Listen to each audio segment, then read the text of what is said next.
Mesdames et messieurs, chers compatriotes, je me tiens devant vous aujourd'hui, non pas avec l'indignation sincère que vous attendez, mais plutôt avec un brin de sarcasme face à la situation si préoccupante que traverse notre cher pays, le Sénégal. Ah, le Sénégal, ce pays qui, il y a un an de cela, a eu le privilège de recevoir un programme de ma part, un véritable chef-d'œuvre que je suis venu vous présenter. Et aujourd'hui, jour pour jour, c'était au mois d'août de l'année dernière, me revoilà fidèle à mon attachement inébranlable à notre nation, à rappeler combien tout cela était noble. Permettez-moi aussi de m'exprimer, non seulement en tant que candidat à la dernière élection présidentielle, mais aussi en tant que cadre le plus ancien au PRODAC, témoin des coulisses de ce grand théâtre politique qui se poursuit avec le nouveau régime en place. Comment pourrais-je rester silencieux face à ces dérives? Vraiment, ce régime est un rendez-vous masqué, mais également un rendez-vous manqué. Ah, quel spectacle! Oui, ce régime est sans équivoque un rendez-vous masqué et un rendez-vous manqué. Un rendez-vous masqué. Pourquoi? Car avant de venir au pouvoir, ils ont usé de manipulation, de distorsion de la vérité pour galvaniser la colère du peuple. Ils se sont présentés comme les messies de la bonne gouvernance, promettant un renouveau démocratique et une gestion transparente de nos ressources. Mais aujourd'hui, leurs promesses se sont révélées être de vaines paroles et leur incompétence est flagrante. Ils ont trahi le vote du peuple et le masque de leur vertu s'est fissuré pour révéler un visage de clientélisme et d'arrogance. Un rendez-vous manqué, pourquoi? Parce que malgré tout le capital de confiance dont ils disposaient en accédant au pouvoir, ils ont échoué à répondre aux attentes des Sénégalais. Certains diront qu'il leur faut laisser le temps de s'acclimater à leurs nouvelles responsabilités. Mais ce n'est pas eux qui prétendaient connaître l'État, qui se vantaient de sortir des grandes écoles et de maîtriser les rouages de l'administration. N'est-ce pas eux qui avaient promis de faire appel à candidature pour tous les postes stratégiques, pour mettre fin au népotisme et au favoritisme? Mais voilà qu'ils ont renié ces engagements, comme tant d'autres d'ailleurs, installant plutôt leurs proches, la famille, les amis et les militants aux postes clés, au mépris de la compétence et de l'intérêt général. Cette posture trompeuse, nous la dénonçons avec force. Ces hommes et ces femmes qui aujourd'hui nous gouvernent se sont vantés de s'être battus seuls pour en arriver là. Mais ils oublient deux choses essentielles. Premièrement, ce sont les Sénégalais, et non eux seuls, qui ont cru en ce projet qu'ils ont vendu, ce projet qui n'a jamais véritablement existé. Une chimère, une illusion entretenue pour mieux duper la population. Et deuxièmement, un parti politique au Sénégal ne représente jamais plus de 100 000 militants, membres actifs, alors qu'ils ont obtenu 54% des voix, soit des millions de Sénégalais qui leur ont fait confiance. Ils ont abusé de cette confiance. Et ce rendez-vous était un rendez-vous donc masqué. Une dissimulation habilement orchestrée pour dissimuler leur véritable intention. Ce régime n'excelle que dans la manipulation, la pression fiscale et l'incapacité à gouverner avec intégrité. Les impôts qu'ils imposent, excusez-moi de la répétition, de manière implacable étouffent les entreprises. Certaines étant déjà contraintes de fermer leurs portes. L'économie est au point mort et notre cher pays est aujourd'hui en proie, je dis bien en proie à une crise si on continue dans cette voie. Mais ce n'est pas tout. Le Premier ministre actuel, qui à l'époque où il était dans l'opposition, avait accusé des personnes de détournement de fonds et sans preuve à manipuler l'opinion publique, entraînant des manifestations violentes et la mort de jeunes qui avait cru en ces dires qui ne sont pas vrais. Mais je ne dirais pas qu'il a menti. Car aujourd'hui, encore en 2024, dans notre cher pays, il existe un article, l'article 80, qui est anticonstitutionnel, en ce sens qu'il freine les libertés. Cet article utilisé depuis peu pour museler les citoyens a récemment, sous leur magistère, conduit des individus en prison pour avoir simplement osé dire que ce Premier ministre a menti. Je tiens à dénoncer l'attitude arbitraire du régime actuel à vouloir museler et intimider les citoyens avec cet article 80. Ce délit d'offense au chef de l'État est obsolète et doit être supprimé. Il ne peut plus avoir sa place dans un État qui se dit démocratique. Nous devons tous nous mobiliser, nous lever pour exiger la suppression de cet article, car il présente une atteinte grave à la liberté d'expression et à la démocratie dans notre cher pays. Aujourd'hui, alors qu'il est au pouvoir, il détient tous les dossiers et dispose de toutes les informations. Mais où sont donc les preuves? Où sont donc les preuves dont il disait disposer, qu'il clamait en sa possession jusque dans son dernier show fade du Grand Théâtre? On l'a vu, il disait qu'il détenait les dossiers qui sont sur sa table. On lui demande d'exhiber ces preuves-là. Parce que du temps de l'opposition, il a été condamné pour diffamation parce qu'il disait qu'il détenait ces dossiers-là de détournement de 29 milliards. Je vais y revenir. Pourquoi n'a-t-il pas apporté la lumière, 5 mois après, sur ces accusations qui ont coûté la vie à tant de jeunes Sénégalais qu'il a manipulés? Pourquoi bénit-il aujourd'hui ces mêmes milliards qu'il dénonçait autrefois? Pourquoi? Il faut se poser ces questions.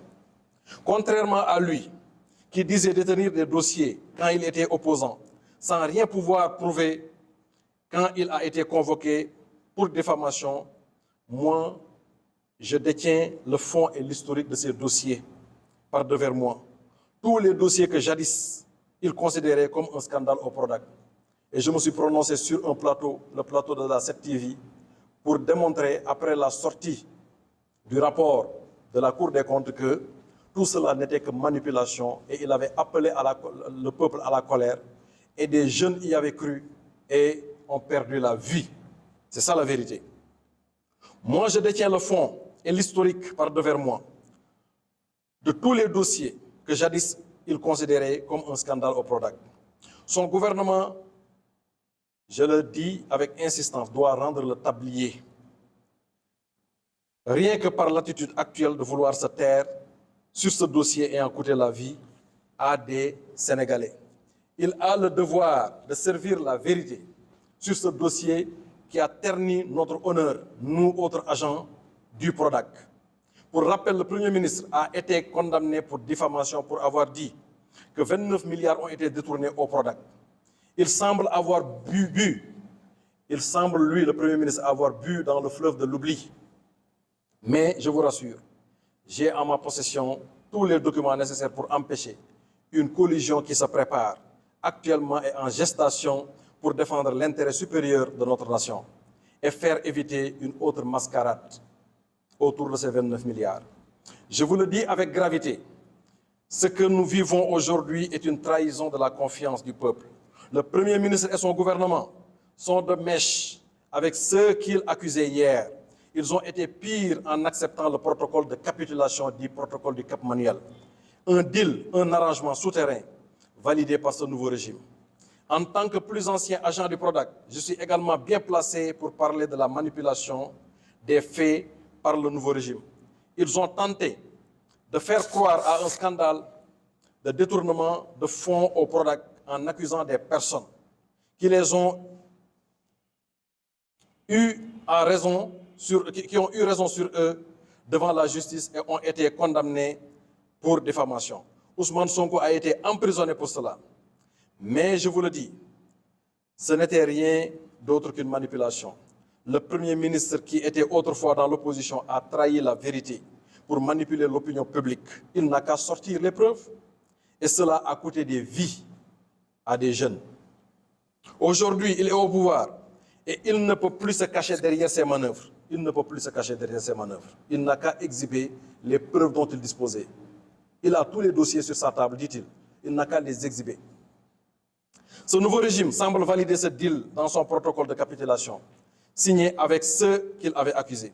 Pourquoi aujourd'hui, l'entreprise Green 2000, qui avait quitté sous Macky Sall après avoir empoché plus de 29 milliards sans avoir livré la moitié des travaux, est aujourd'hui de retour au Sénégal. Cette entreprise est de retour aujourd'hui au Sénégal et partage ses desserts avec le nouveau régime. Je reviendrai plus amplement dessus une prochaine fois, si toutefois la situation évolue froidement comme il est en train de se faire dans le sens qu'elle a déjà pris. Sachez, mesdames et messieurs, que le Sénégal vaut tous les sacrifices. On ne peut pas se battre comme nous l'avons fait en sacrifiant nos ressources, en temps et en argent, nos familles pour fermer les yeux devant certaines choses. Non. Dans un autre registre, le nouveau régime a sans vergogne foulé aux pieds les principes de transparence et de bonne gouvernance qu'il prétendait défendre. L'affaire pendante entre le ministre de l'Hydraulique et l'ex-DG de l'ONAS, Cheikh Dieng, qui l'accuse avec des précisions qui nécessitent que le procureur s'autosaisit. Hélas, aujourd'hui, on ne sent pas le dossier bouger. Ils ont installé le clientélisme au cœur de l'État et ils le clament haut et fort comme si c'était un motif de fierté. Mais nous, Sénégalais, savons que cela n'est qu'une posture trompeuse, grossière, pour masquer leur incapacité à gouverner efficacement. Ils disent s'être battus pour en arriver là, mais à quel prix ils se sont battus? À quel prix? Ce sont les Sénégalais, nos frères, nos sœurs, nos enfants, qui ont donné leur vie pour ce projet qui n'a jamais été autre chose qu'une chimère. Nous exigeons avec fermeté nous exigeons avec fermeté la révision immédiate de cette loi d'amnistie qui ne sert qu'à protéger des criminels. Ce régime, en la validant, sans jamais oser ni vouloir en parler, ni oser en parler, soulève de graves questions. Était-ce sa caution pour participer aux élections présidentielles? Une caution en sang et en larmes sur le dos des victimes, un second assassinat, une seconde mort pour ces jeunes tombés, un deuil incessant pour les familles et les proches des victimes. Il est impératif que le président Diomaye et sa cour proche éclairent les zones d'ombre sur les meurtres qui ont endeuillé notre nation et prouvent qu'ils n'ont pas participé, ni couvert ces actes odieux. Je vous rappelle qu'au vote de cette loi, sur 165 députés, 94 députés avaient voté pour, alors que la majorité de l'ex-camp présidentiel faisait juste 82. Quelles sont les voix qui s'y sont ajoutées pour que cela donne 94?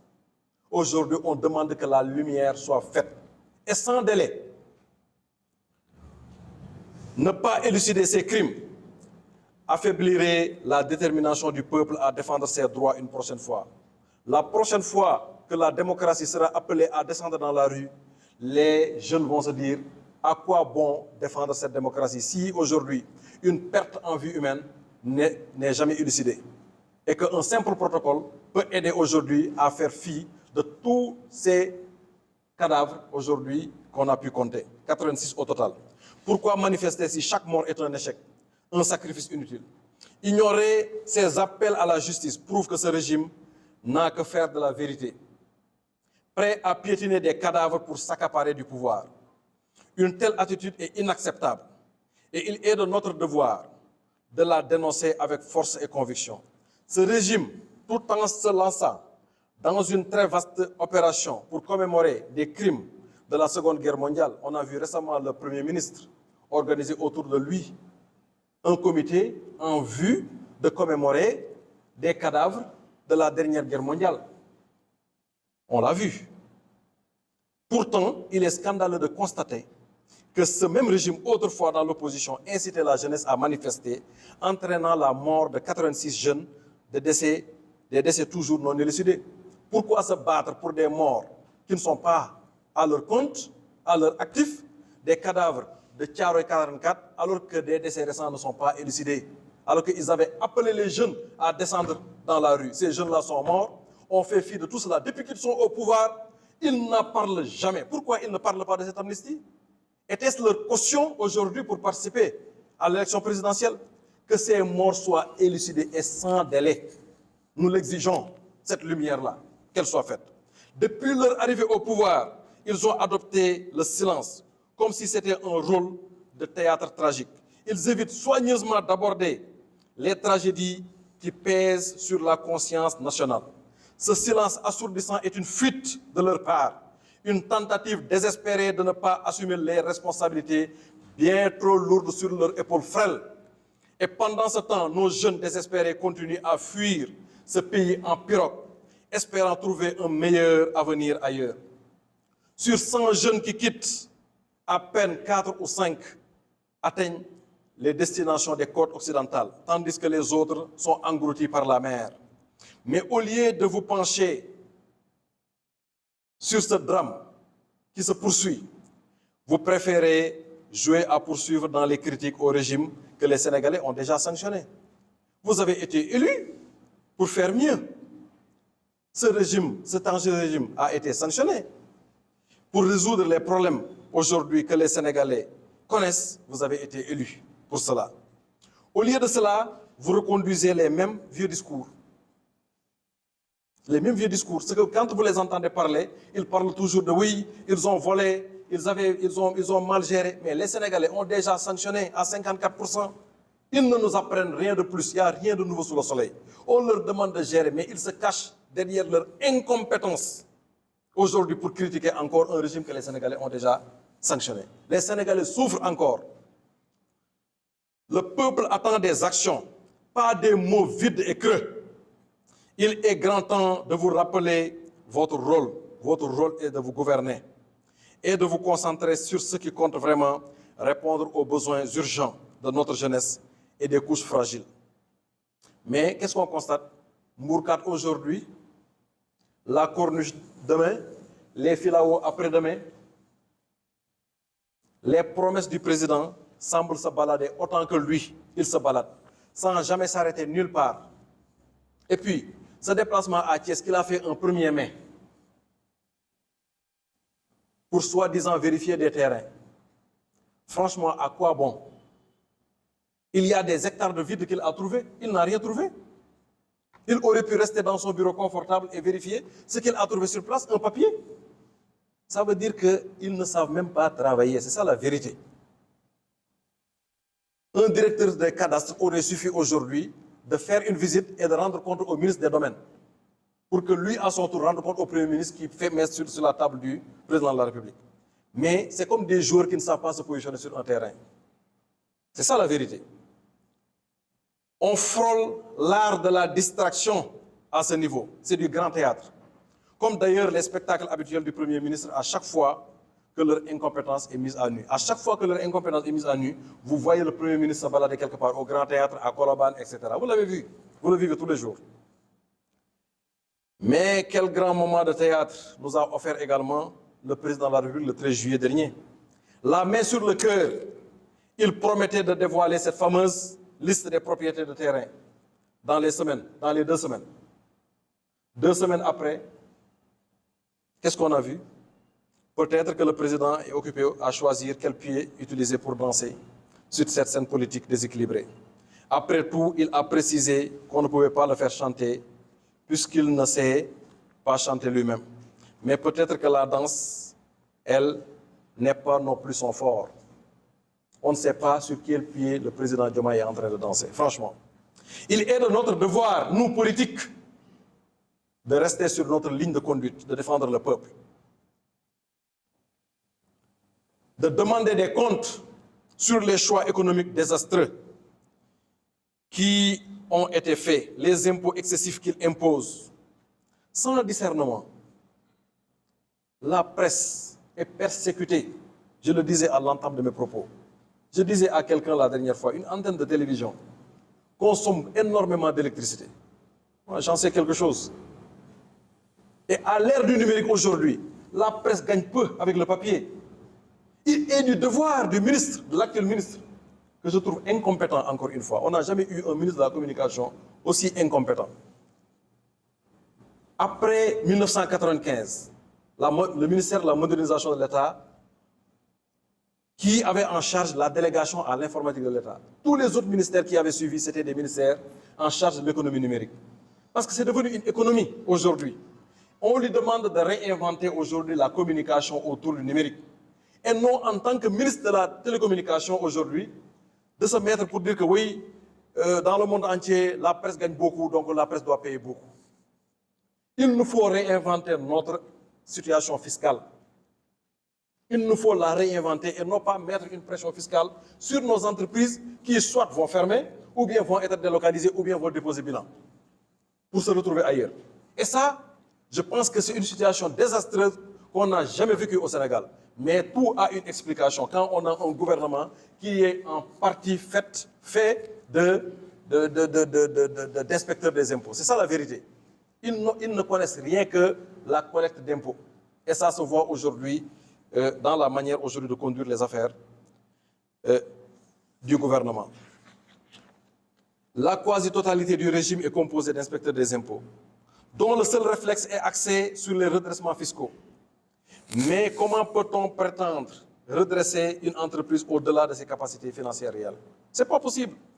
Ce président de la République des impôts, accompagné de son premier ministre des impôts et des domaines, a couvert toutes les rues de Dakar. Baladez-vous à Dakar. Il n'y a que des panneaux sur comment on perçoit les impôts et domaines. Même sur les arrêts-bus, c'est des affiches sur « Payez vos impôts ». C'est l'État également à Thiès. C'est-à-dire qu'aujourd'hui, le peuple sénégalais est persécuté sur aujourd'hui la façon dont l'État se conduit à collecter les impôts. C'est la terreur aujourd'hui. C'est la terreur. Il faut que cette situation change, qu'il réinvente aujourd'hui un autre rythme de création d'économie. Mais ce n'est pas aujourd'hui de cette façon-là qu'ils vont pouvoir aujourd'hui conduire les destinées de notre peuple. Une initiative que je trouve non seulement inutile, mais également insensée. On aurait pu même inscrire des formules mathématiques ou de physique pour les jeunes aujourd'hui pour qu'ils se mémorisent les formules. Ça aurait été plus utile. Le président ne se rend pas compte qu'il a été élu, à mon avis. Il croit avoir obtenu une promotion au-dessus du directeur général des impôts. Pour moi, le président, il ne s'est pas encore mis dans les habits de président de la République. Et à chaque fois, écoutez-le parler, vous saurez qu'il n'est pas encore dans les habits du président de la République. Il est dans les habits aujourd'hui de quelqu'un, un inspecteur des impôts, qui a eu une promotion au-dessus du directeur général des impôts. Et c'est l'attitude que vous notez depuis quelque temps aujourd'hui. Il ne parle que d'impôts et de collecte de sous. Cette pression fiscale est devenue intolérable, encouragée par le fait que ce corps professionnel tire profit de cette situation en percevant une part des redressements en plus des fonds communs sans fondement. Cette politique oppressante, motivée par des intérêts personnels, doit cesser immédiatement et le peuple doit se lever contre ça. Il faut que le peuple se lève pour leur dire non. C'est insoutenable. Toujours impôt, beaucoup impôt, encore impôt. Il n'y a que cela aujourd'hui, que ce refrain-là qu'on entend de ce gouvernement.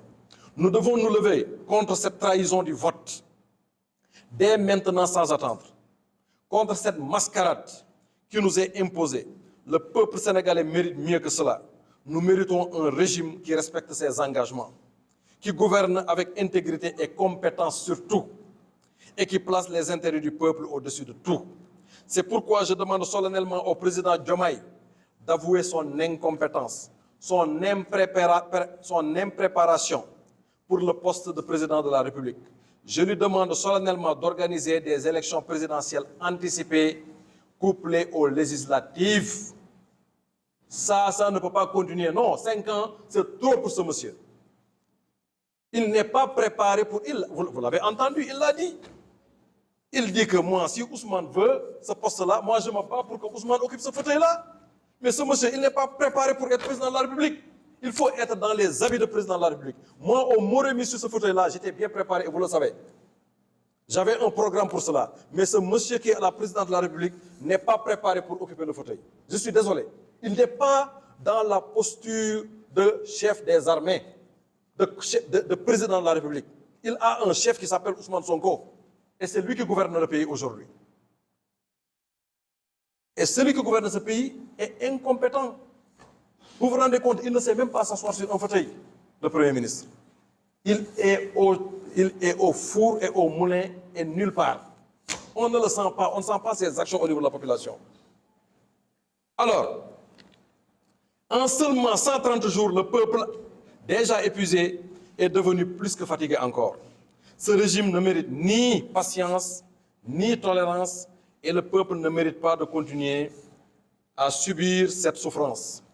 Je me sens ce jour mieux préparé que la dernière présidentielle et me présente aujourd'hui comme l'alternative immédiate, comme candidat à la prochaine présidentielle, déterminé à guider notre nation sur la voie tant espérée par tous nos concitoyens, une voie d'espoir et de renouveau pour ce peuple exténué. Je m'engage également à participer aux élections législatives avec une liste solide que je bâtirai autour de ma coalition Goleria, qui avait porté ma candidature à la candidature présidentielle de 2024 pour offrir une alternative crédible et juste au bénéfice du peuple sénégalais. Je suis en discussion, ce n'est pas un secret, avec d'autres candidats malheureux à la dernière présidentielle. Et si un accord est trouvé, nous allons mettre en place une très grande coalition pour faire face à ce régime trompeur. Nous devons nous mobiliser pour défendre notre démocratie, pour exiger la transparence et la justice. Nous ne pouvons pas permettre à ce régime de continuer à nous tromper, de continuer à étouffer notre économie, de continuer à bafouer nos libertés par l'article 80, qui est maintenant étendu pour protéger un Premier ministre. C'est du n'importe quoi, dont l'image est ternie par les multiples VAR. Vous voyez, chaque jour, il y a 2 VAR ou 3 VAR autour de ce Premier ministre. La caisse noire a-t-elle changé de couleur, mes chers amis, entre-temps, pour qu'il accepte de recevoir des fonds politiques et que le président se fasse remplir sa caisse aussi? Il disait, étant dans l'opposition, que ces fonds étaient illicites, non? Aujourd'hui, ils s'en servent à merveille. C'est ça la vérité. À un moment donné, même, il se plaignait que la caisse était vide. Alors qu'il disait que oui, c'est vos impôts que les gens utilisent, ouais, pour remplir la caisse noire, et le président peut aujourd'hui brûler l'argent ou bien même jeter ça dans la mer. Cet argent est illicite parce que c'est vos impôts. Et aujourd'hui, ce sont ces fonds politiques avec lesquels ils se battent et ils entretiennent leurs militants avec ça, dans les réseaux sociaux, etc. Hein? Est-ce que vous pouvez vous fier à ces personnes qui disaient que dès le lendemain de leur élection, ils allaient changer les noms des rues pour les tropicaliser et la statue de la Renaissance que maintenant ils protègent, si bien jusqu'à vouloir détruire un immeuble qui lui ôterait sa visibilité? Vous l'avez vu, c'était l'actualité la semaine dernière. On ne peut pas épuiser la liste de leurs reniements ici, à travers ce point de presse. Je vous exhorte tous à rester vigilants, à continuer à vous mobiliser et vous battre pour un Sénégal meilleur, pour un Sénégal où la vérité et la justice prévalent. Ensemble, nous pouvons mettre fin à cette tromperie et redonner à notre pays la place qu'il mérite sur la scène internationale. Vive le Sénégal, vive la démocratie et que Dieu bénisse notre nation. Je vous remercie.